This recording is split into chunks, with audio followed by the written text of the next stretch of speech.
Salut à tous, aujourd'hui on se retrouve pour l'épisode numéro 905 de l'After Zap Image. Malheureusement on va débuter avec cette date maudite, c'était il y a exactement 2 ans jour pour jour, le décès de l'attaquant argentin du FC Nantes Emiliano Sala qui nous quittait des suites d'un terrible et tragique accident d'avion, lui qui avait fait tant de belles choses avec le FC Nantes, qui avait vraiment impressionné en Ligue 1 par son sens du but. Il avait donc eu l'opportunité de rejoindre la Première Ligue. C'est Cardiff qui lui avait donné cette opportunité. Malheureusement, on connaît tous l'issue tragique qu'a connue Emiliano Sala, qui n'a donc jamais pu jouer en Première Ligue. On a évidemment une pensée pour lui et pour toute sa famille. Ensuite, on continue avec une autre date. C'était il y a 36 ans, jour pour jour, les grands débuts d'une véritable légende du côté de Milan, Paolo Maldini.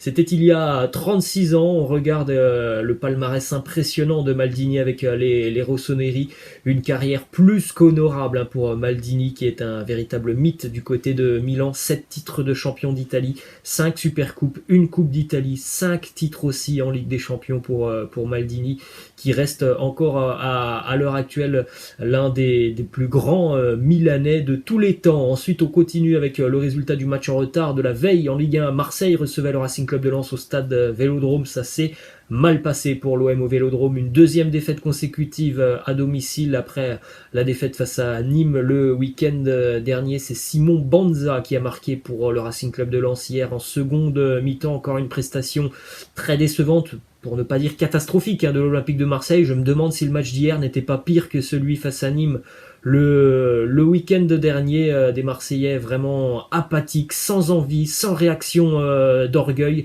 alors que sincèrement ils étaient déjà tombés bien bas face à Nîmes le week-end dernier. Et bien hier c'était quasiment le même match pour l'OM. On était dans le néant du côté de Marseille, rien de positif à sortir de ce match. Une première mi-temps vraiment très très triste entre les deux équipes, et puis en seconde mi-temps les Lensois qui ont pris le dessus, qui ont largement dominé les débats en seconde mi-temps, donc une victoire plutôt logique pour le Racing hier. Ensuite, on continue avec le message des supporters marseillais envers leurs joueurs. Voilà la banderole que l'on a pu voir dans l'un des virages du Vélodrome hier, banderole laissée par les South Winners. Vous êtes dégueulasses. Donc voilà, l'atmosphère était tendue du côté de Marseille hier. L'atmosphère est tendue déjà depuis quelques semaines à Marseille. Évidemment, les joueurs, quand ils sont entrés sur la pelouse, ils ont vu cette banderole dans les tribunes. Ça ne les a certainement pas mis en confiance, mais c'est pas une excuse. Évidemment que l'OM aurait dû montrer un autre visage hier, surtout après la prestation catastrophique qu'ils nous ont déjà proposée il y a quelques jours face à Nîmes. Il n'y a eu aucune réaction d'orgueil du côté de l'OM. On regarde une statistique aussi très inquiétante sur l'Olympique de Marseille hier, qui n'a tenté que 4 tirs contre Lens. C'est le plus faible total lors d'un match de Ligue 1 à domicile depuis qu'Opta analyse la compétition, donc depuis 2006-2007. 15 ans que Marseille n'avait pas eu un si faible total de tirs dans un match au Vélodrome. Seulement 4 tirs pour l'OM hier face au Racing Club de Lens.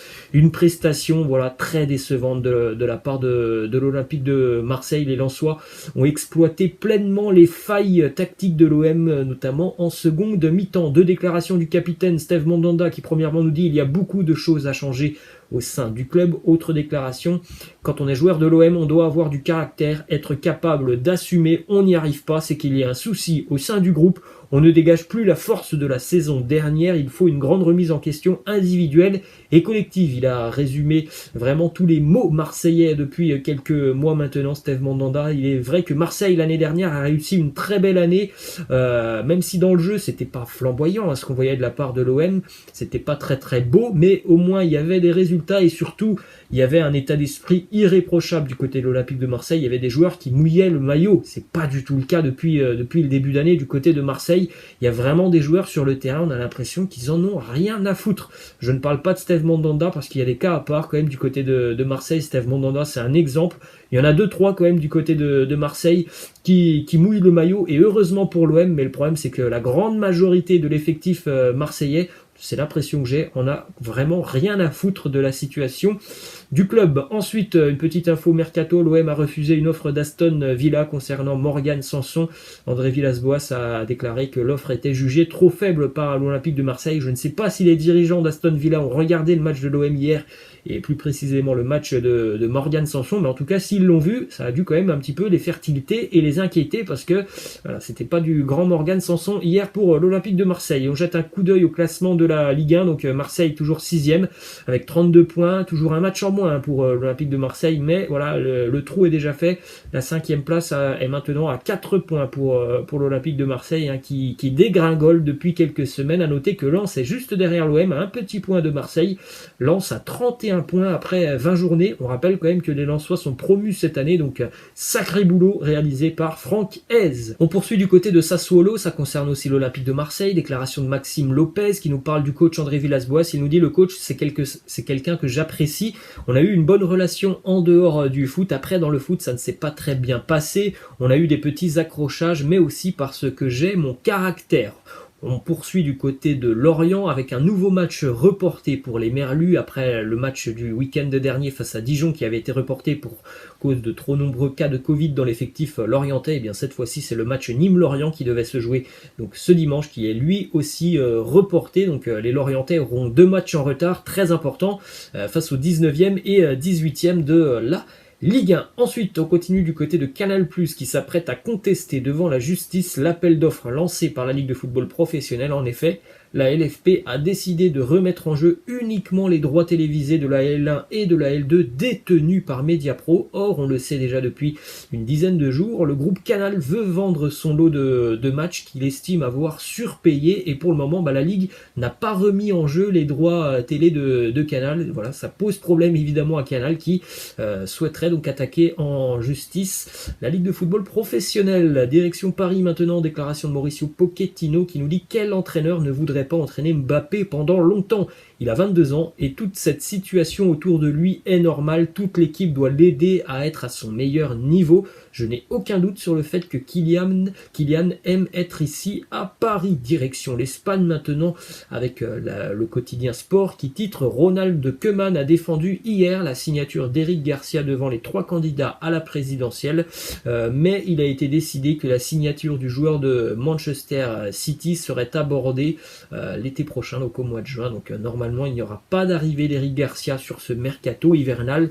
Du côté de Barcelone, on devra attendre le mercato estival. Ensuite, on continue toujours du côté de Barcelone avec les déclarations d'Antoine Griezmann qui ont fait grincer des dents du côté du Barça après la défaite le week-end dernier en finale face à l'Athletic Bilbao. Une partie du vestiaire du Barça, dont Marc-André Ter Stegen, aurait été vexé des critiques de Griezmann après la défaite en Supercopa. Griezmann qui déclarait très honnêtement d'ailleurs que le Barça avait très mal défendu pendant ce match, que les joueurs ne communiquaient pas entre eux. Visiblement, ça n'a pas plu à tout le monde dans le vestiaire barcelonais. C'est quand même triste de voir ce genre de choses, parce que je veux bien qu'on reproche beaucoup de choses à Antoine Griezmann, mais voilà, là il a été auprès des journalistes, devant les micros, dire tout simplement ce que tout le monde voit. Le Barça ne sait pas défendre, ça tout le monde le voit, et voilà, on dit ça du côté de Barcelone et ça ne plaît pas aux joueurs.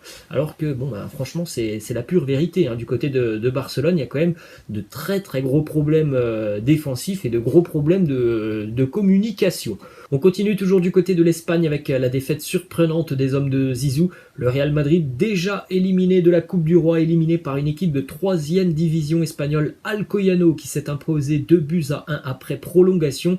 Les joueurs d'Alcoyano se sont même payé le luxe de marquer contre le Real Madrid en prolongation alors qu'ils avaient un expulsé. Alcoyano qui a marqué à 10-11 contre le Real Madrid. Pourtant, du côté de Madrid, on a quand même eu beaucoup d'occasions dans ce match, et comme souvent depuis le début d'année, problème d'efficacité pour les Madrilènes. On ne peut pas dire qu'il y avait beaucoup de turnover du côté de Madrid, parce que quand on voit les noms qui étaient alignés, c'est quand même une très belle équipe qui a aligné Zinedine Zidane hier, même si c'est vrai qu'il avait fait un petit peu tourner. Ce sont quand même de très grands joueurs qui étaient alignés hier pour le Real Madrid. Une prestation qui fait beaucoup parler évidemment du côté de l'Espagne. Ensuite, on continue avec cette petite info. Face à l'impossibilité d'échanger les maillots dans le contexte actuel, le Real Madrid a demandé aux joueurs d'Alcoyano une liste des maillots que les joueurs souhaitaient avoir. Les footballeurs de 3e division pourront donc garder un souvenir sans enfreindre les règles sanitaires. Donc déjà, souvenir, oui, ils ont les maillots des joueurs du Real Madrid, et l'autre souvenir, c'est quand même qu'ils ont réussi à battre le grand Real Madrid. Ensuite, on continue avec le quotidien Marca qui annonce que le Real a 2 priorités maintenant. C'est de signer définitivement David Alaba, parce que l'on sait que David Alaba est en pourparlers avec le Real Madrid, et l'autre Option pour les Madrilènes, c'est aussi de vraiment finaliser ce dossier Eduardo Camavinga. On en parle depuis quelques mois d'Eduardo Camavinga du côté du Real. Voilà les dossiers prioritaires. Ensuite, on a une info qui concerne Martin Odegaard. On en a parlé hier. Martin Odegaard qui aimerait quitter le Real sur ce mercato hivernal pour aller trouver du temps de jeu. On sait que la Real Sociedad est intéressée. Il y a aussi le FC Séville. On continue du côté d'Arsenal avec cette info qui concerne Sokratis, le défenseur grec des Gunners, puisque Arsenal vient d'annoncer un accord avec Sokratis pour une rupture du contrat à l'amiable du joueur. Sokratis qui rejoint donc la liste des joueurs qui pour le moment sont toujours sans contrat. Il y a quand même de beaux noms dans cette liste: Kagawa, Diego Costa, Ressé, Boni, Hulk, Adebayor, Nasri, Subasic. Donc Sokratis qui rejoint maintenant cette liste. Toujours du côté de l'Angleterre, la victoire de Manchester City qui s'impose 2-0 face à Aston Villa. Ça a pris un petit peu de temps pour voir les Citizens s'imposer dans ce match. Ouverture du score à la 79e de Bernardo Silva. Et une nouvelle fois, Ilkay Gundogan décisif, c'est très régulièrement le cas depuis quelques semaines. 90e, le but de Gundogan, Manchester City, très en forme en ce moment. Ensuite, on regarde justement ces stats de City sur les 6 derniers matchs en Première Ligue. On en parlait hier, City a quand même trouvé un sacré équilibre défensif. 6 victoires, 13 buts marqués, un seul petit but encaissé par les Citizens. Autre résultat hier, Manchester United qui s'impose 2-1 du côté de Fulham. Les Mancuniens reprennent la tête de la Première Ligue grâce à des buts de Cavani et de Pogba. Encore une fois, Manchester a été mené au score dans ce match. C'est comme d'habitude, c'est régulièrement le cas à l'extérieur. Manchester est une équipe qui démarre très mal ses rencontres et puis qui termine fort. Je vous conseille d'aller voir le but de Paul Pogba. Lui aussi, il est très en forme depuis quelques semaines. Il a retrouvé de très bonnes sensations. Physiquement, il est très bien. Il est rayonnant au milieu de terrain. Et le but hier est somptueux de la part de Paul Pogba. On continue du côté de Chelsea. Frank Lampard sera licencié de son poste d'entraîneur des Blues si les résultats ne s'améliorent pas très rapidement. Donc voilà, du côté de Chelsea, c'est clair, il va falloir des résultats assez rapidement. Sinon, Frank Lampard devra prendre la porte. On prend la direction de l'Allemagne. Résultat complet de la 17e journée de Bundesliga. Le match de la peur hier. Schalke a été battu à domicile par Cologne 2-1. Victoire de Leipzig face à l'Union Berlin 1-0. Victoire du Bayern grâce à Lewandowski du côté d'Augsbourg 1-0. Et victoire de Bielefeld 3-0 face à Stuttgart. On prend la direction de l'Italie. La victoire de la Juve en Supercoupe d'Italie. La Juve s'impose plutôt logiquement face au Napoli 2-0, but de Ronaldo.